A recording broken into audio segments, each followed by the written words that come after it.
Baik, Assalamualaikum warahmatullahi wabarakatuh. Pada kesempatan kali ini kita akan melanjutkan course CyberOps Associate Cisco Networking Academy, yang mana sekarang saya akan mencoba menjalankan instruksi-instruksi pada lab 27.2.12 dengan judul Interpret HTTP and DNS Data to Isolate Threat Actor. Di sini objektifnya atau bahasannya, kita akan mereview logs dari sebuah eksploitasi pada documented HTTP and DNS. Jadi kerentanan HTTP and DNS. Di part pertama kita akan menginvestigasi sebuah SQL injection attack. Lalu di part kedua kita nanti akan investigate DNS data exfiltration.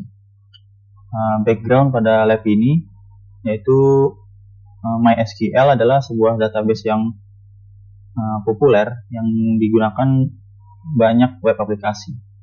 Sayangnya SQL injection ini adalah web hacking teknik web hacking yang umum terjadi atau dilakukan. Ini adalah sebuah kode injeksi yang mana attacker, penyerang, mengeksekusi malicious SQL statements untuk mengkontrol sebuah server database dari web aplikasi. Domain name server atau DNS adalah directories dari sebuah domain names dan mereka mentranslate domain names ke IP address. Nah, service ini bisa digunakan untuk meng-exfiltrate data. Cyber security personnel have determined that an exploit is secured. Jadi ceritanya seorang personel cyber security menemukan bahwa exploit terjadi dan data containing jadi menemukan threat ancaman. Di lab ini kita akan menggunakan Kibana untuk menginvestigasi yang mana penyerangan yang terjadi menggunakan HTTP dan DNS. Di sini required resource yang digunakan adalah Security Union Virtual Machine. Yang mana di sini sudah saya mulai sudah running Security Union Virtual Machine-nya. Langsung saja kita masuk ke instructions part pertama, yaitu menginvestigasi SQL injection attack. Kita pada part ini akan menggunakan Kibana. Oke, kita masuk ke step pertama, yaitu change the time frame. Oke, kita masuk ke A. Di sini sudah login, berarti A sudah terlaksana. Yang B sekarang kita masuk ke terminal.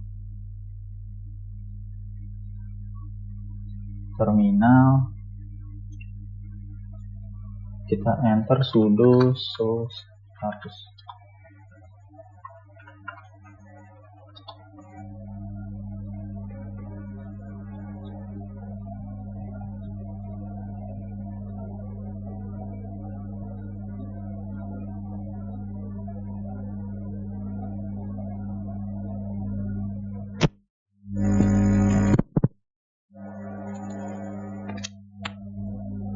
Oke, di sini statusnya oke semua ya, sesuai pada petunjuk yang ada di lab, yang ada di modul labnya. Setelah itu kita diarahkan untuk login, kita membuka Kibana.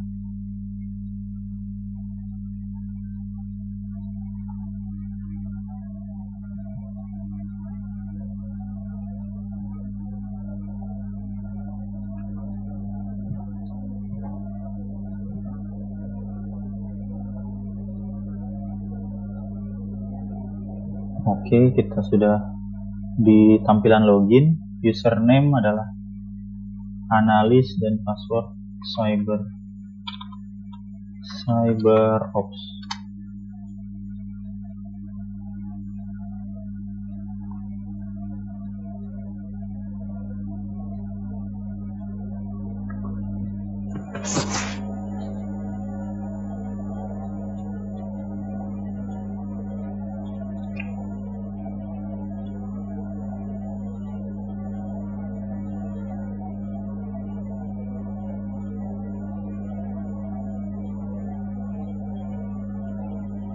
Masih loading ya, kita tunggu sebentar.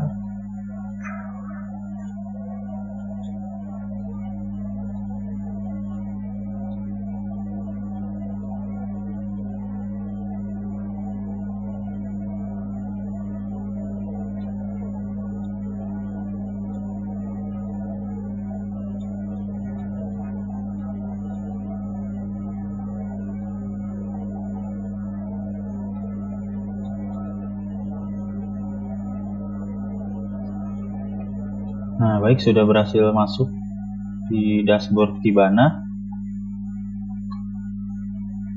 Oke, sekarang step yang D, in the upper right corner of the window ini, kita klik plus 24 hours-nya untuk mengganti sample time, untuk mengganti range waktunya ya.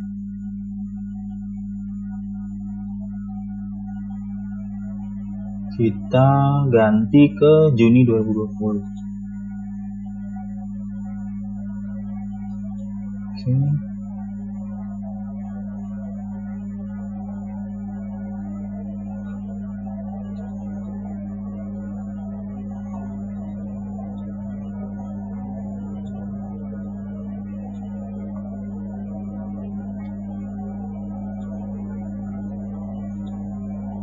Ganti ke tahun 2020 bulan Juni.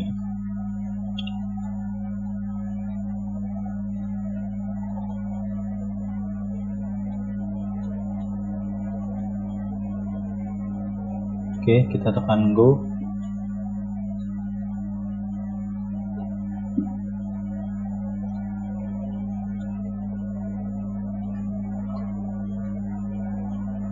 Masih proses ya.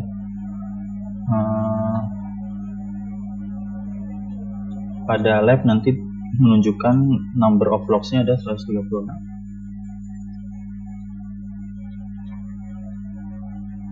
Oke, muncul 136. Ketikkan total number of logs-nya di Juni 2020, dashboard-nya seharusnya sama seperti pada gambar ini, sama yang 136. Oke, lanjut ke step 2 yaitu filter ke HTTP traffic. Kita klik HTTP ya.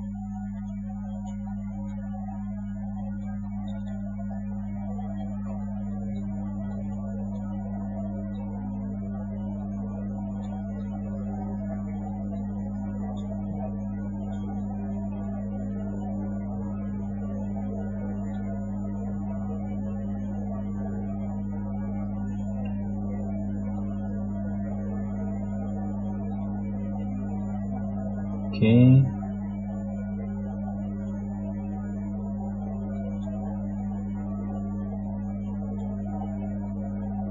Scroll through the result, kita cari IP address dari source-nya. Kita scroll, oh ini.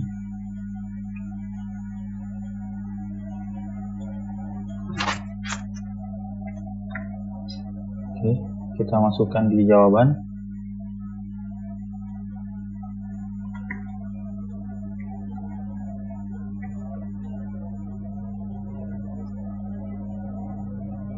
Kita copy. Apakah bisa? Oke, kita ketikkan saja ya. 209 165 200 227 dan juga destination IP address-nya 209 165 200 235. Port number, kita cari port numbernya.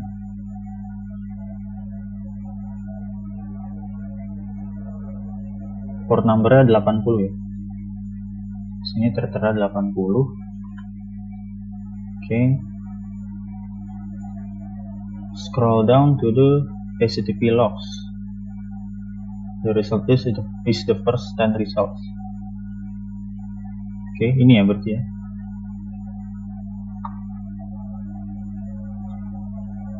Timestamp of the first result ini.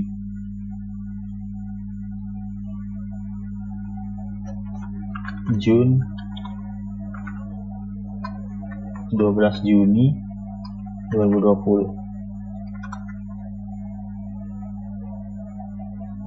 21.30 09 445. Oke. What is the event type? Ini bisa diklik ya. Kita klik.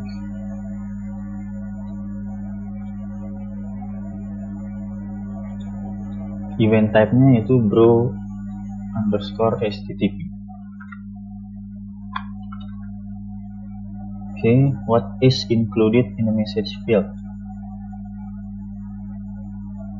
Message ya. Message ada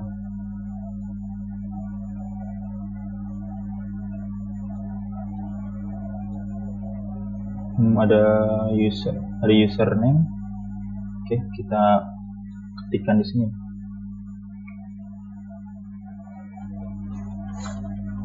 Username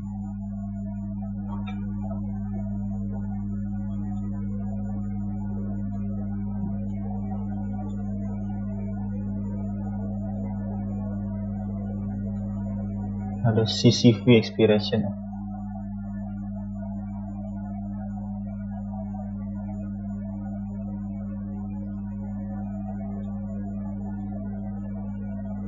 Oh iya.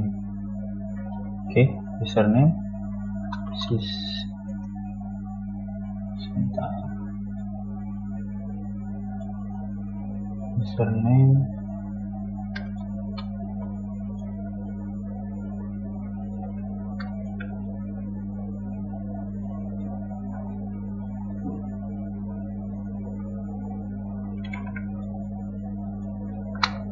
CC ID, ada CC number, ada CCV, expiration.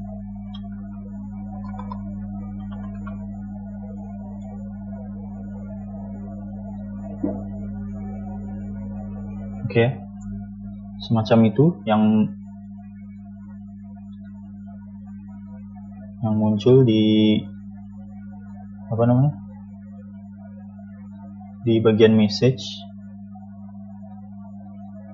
Selanjutnya, what is the significance of this information? Dari sini CC ID, CC number, CC expression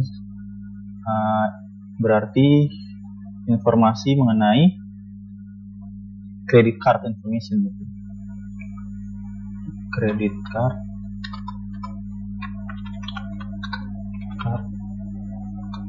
information. Berarti di sini ada permintaan informasi dari kartu kredit ya, karena ada CC ID, CCV, dan juga expire-nya. Oke, seperti itu.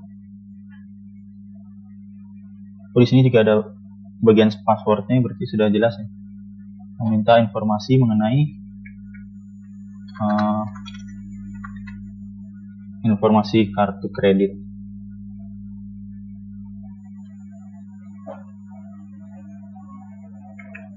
Credit information request. Oke, selanjutnya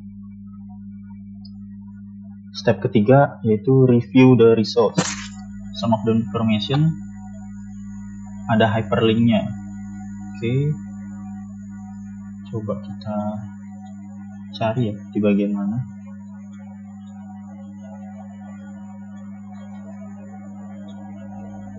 Ini ya. Oke, coba kita klik. Ini langsung redirect ya ke tab baru di web browser. Di sini hasilnya akan membuka tab baru di web browser, tab CapMe. Oke. Di log entry di sini, oke. Union dan select ini adalah perintah yang digunakan untuk mencari informasi di database SQL. Oke, sekarang kita masuk ke langkah yang D, find for the keyword.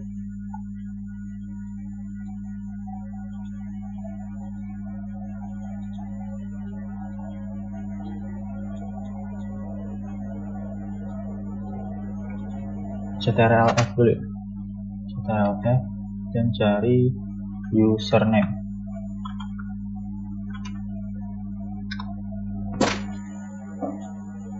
Di sini ada banyak ya, ada 10 username. Di sesuai tampilan adalah seperti ini ya di sini. Oke, kita bisa melihat username yang sudah difilter tampilnya seperti ini. What do you see later in the transcript? Yang kita lihat di sini adalah beberapa list username dan passwordnya. Jadi coba kita tuliskan di sini list of usernames and passwords. Oke. Give some example. Di sini ada contohnya username-nya. Apakah bisa di copy saja?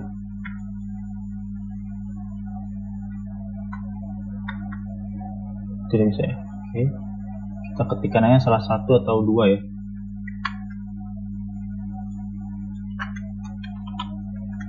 Username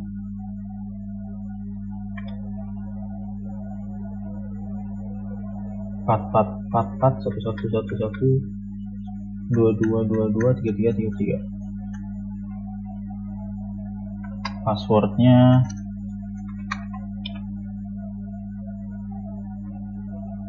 ya, 745. Dan juga ada signaturenya ya. Berarti tandanya di tanggal 2012 0301. Oke, kita tuliskan salah satunya aja ya. Sekarang kita ini 3. Kita close saja capme-nya.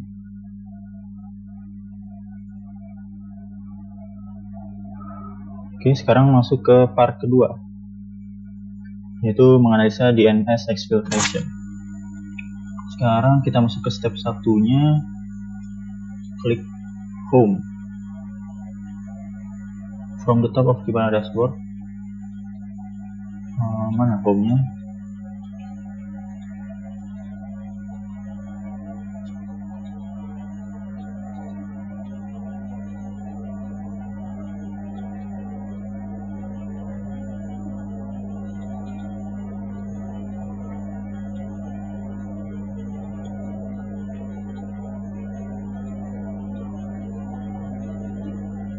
Klik DNS di sini berarti.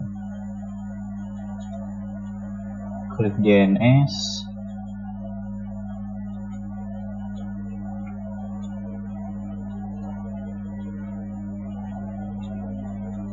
Review the DNS related entries. Scroll down. Nah, kita akan bisa melihat tipe query dari DNS-nya dan juga records-nya. Oke.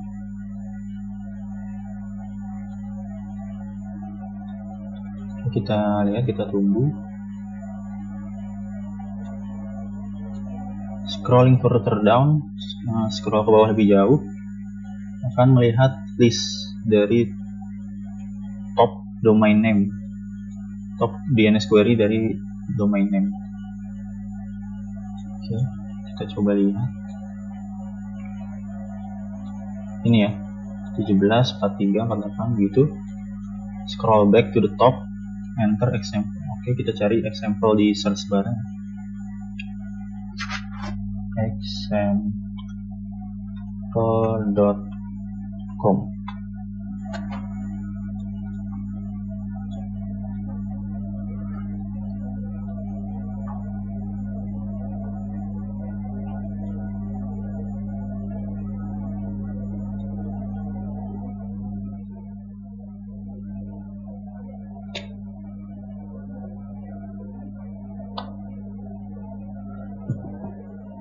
Di sini nanti muncul ada 4 ya di sini.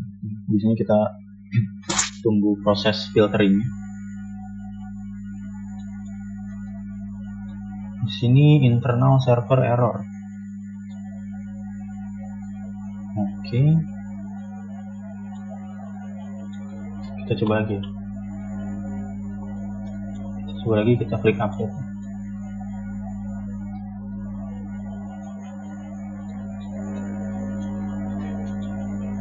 Jadi request timeout ya, kita coba sekali lagi, kita tunggu.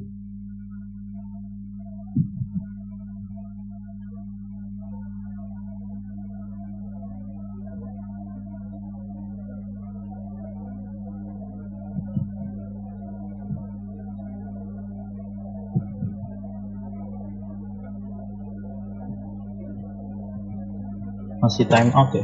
Oke. Berarti tidak bisa menampilkan filter example.com. Di sini kita cari saja yang sekiranya ada 4 gitu ya. Ini ya berarti sudah dipastikan ini ya, karena di sini 4. Berarti example.com-nya yang klien 192 dan server 209. Oke. Langkah E, locate the information. Oh, kita diarahkan untuk mengisi ya. Jadi kliennya 192 168.0.11. Lalu untuk server 209 165 202.35. Oke.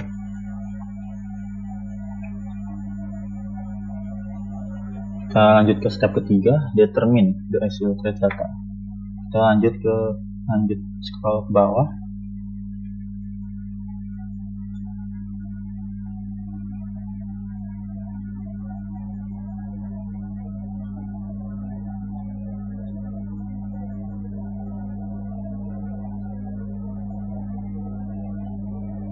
Kita diinstruksikan untuk export raw. Oke, kita klik query-nya.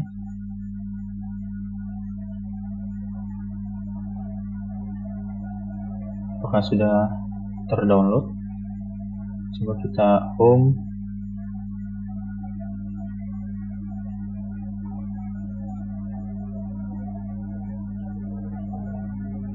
Download ya. Nah, ini sudah muncul CSV. Open the file using gedit nih, open with gedit. Oke, kita diarahkan untuk menghapus surrounding the hexadecimal portion of the subdomains. Oke.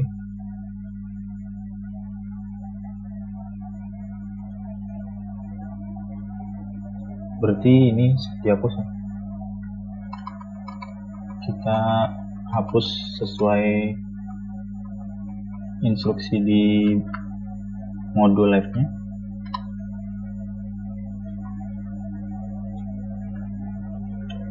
Sebentar.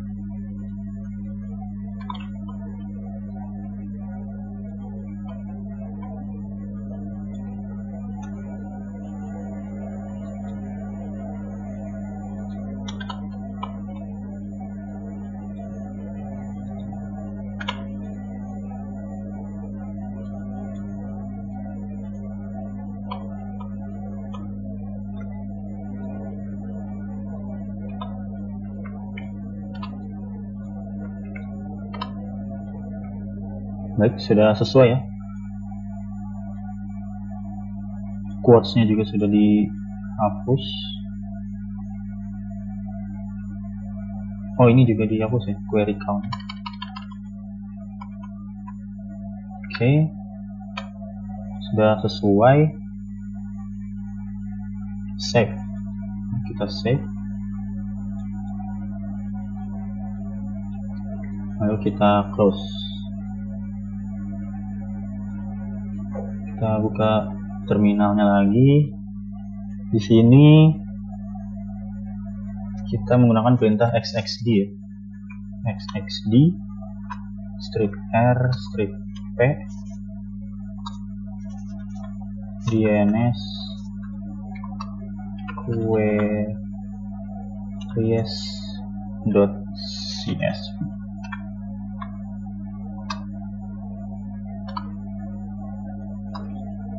secret.txt. Jadi perintah xxd ini untuk mendekode source file.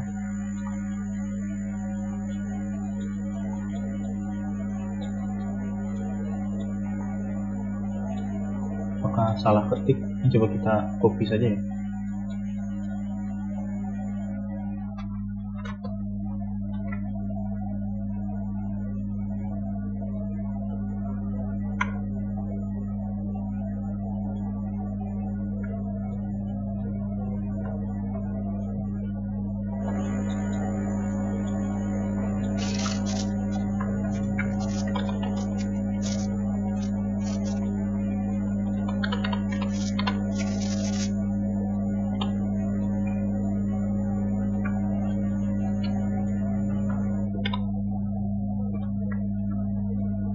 is next D, strip R, strip P, DNS queries CSV,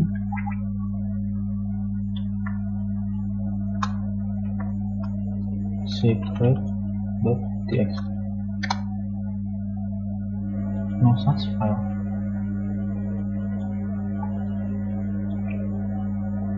Oh, kita belum masuk ke ini, ke bagian download ya. Oke.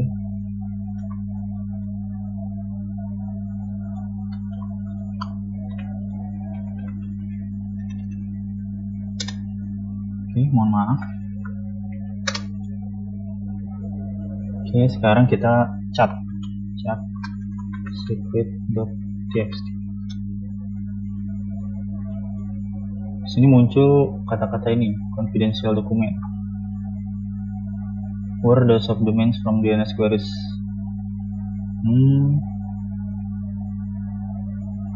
What is the text? Teksnya ini, confidential document.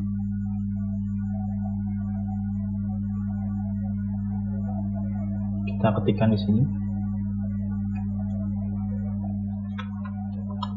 Confidential documents,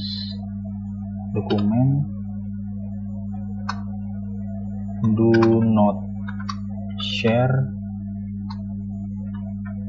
this document contain information about the last security breach.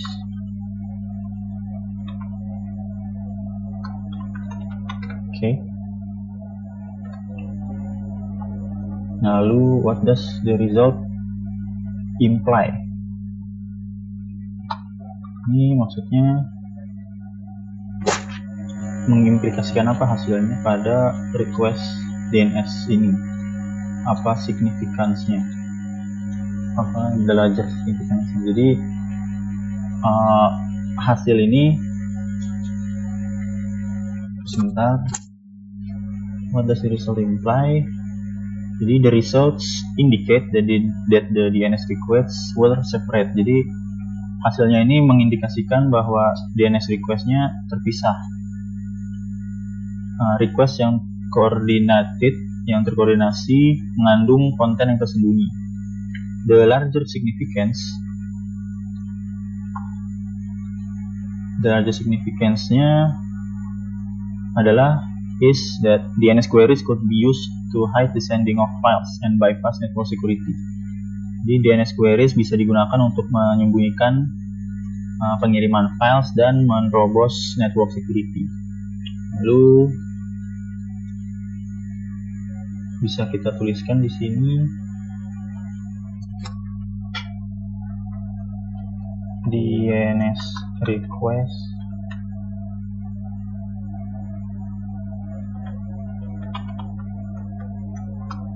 were separate.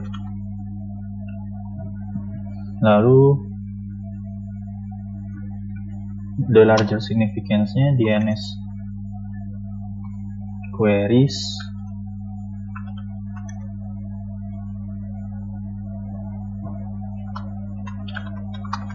could be used to hide the sending of the files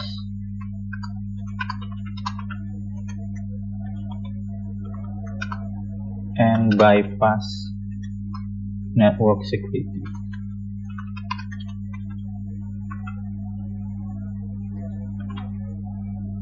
Oke, selanjutnya pertanyaan selanjutnya, what may have created? Apa yang bisa membuat DNS queries ini terencode dan mengapa DNS dipilih untuk mengexfiltrate data? Jadi, it is possible that malware is creating this request. Jadi, kemungkinan yang membuat request ini adalah malware dengan cara menjelajahi dokumen pada host dan mengencode konten mereka dalam bentuk hexadesimal. Lalu membuat DNS queries yang menggunakan hexadecimal string sebagai DNS of domains. Oke, jadi di sini kita tuliskan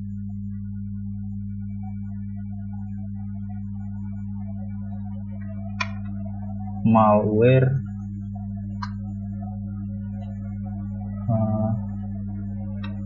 created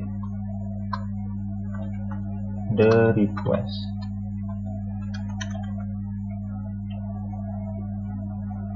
Lalu mengapa DNS terpilih untuk exfiltrate data?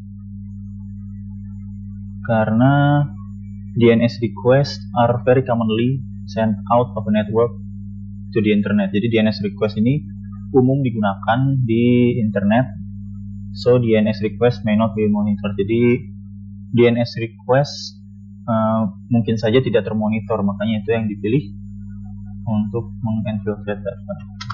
Lalu jawaban kedua, why was DNS selected as the means to exfiltrate data? Karena DNS request may not be monitored. Oke.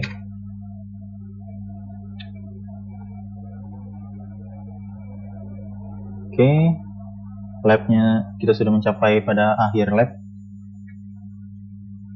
yang artinya kita sudah selesai melaksanakan seluruh instruksi pada lab 27.2.12 ini, dengan yang mana judulnya adalah menginterpretasikan HTTP dan DNS data untuk mengisolasi threat actor. Baik, karena sudah berada di akhir video, saya cukupkan. Saya mohon maaf atas kesalahan kata-kata dalam yang saya ucapkan pada video ini, dan mungkin ada kekeliruan yang saya lakukan dalam melaksanakan step atau instruksinya. Saya ucapkan terima kasih atas perhatiannya. Saya cukupkan, saya tutup. Wassalamualaikum warahmatullahi wabarakatuh.